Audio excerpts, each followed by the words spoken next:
One more really powerful feature on Wall of Coins is the advanced options button. So at the bottom below the rate where I just showed, you click on advanced options, and this will allow you to make a minimum and a maximum deposit. Now you want to do this based on how many transactions you want to process. If you put $100 on, you might not want to put 50 as the minimum deposit amount. But with me putting hundreds, if not thousands of dollars on, I don't want to fool around with a bunch of $20 deposits all day, because the amount of money I make versus the time I spend making it, if I have to go deposit $120 deposits and confirm each of those in my bank account, the amount of time that takes will start to make this not so lucrative. So I made the minimum deposit amount $50. That way I make a minimum of $5 every time I have to do the work to read a text message, go check my phone, make sure that the deposit's there. So I set the minimum deposit right now to $50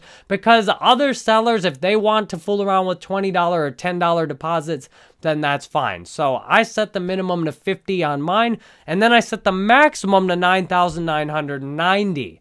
Because if someone tries to make a $10,000 deposit, for example, then the bank's going to want all this IRS information, and I'd rather not fool around with gigantic deposits either. So I set the max deposit at $9,990 and the minimum deposit at $50.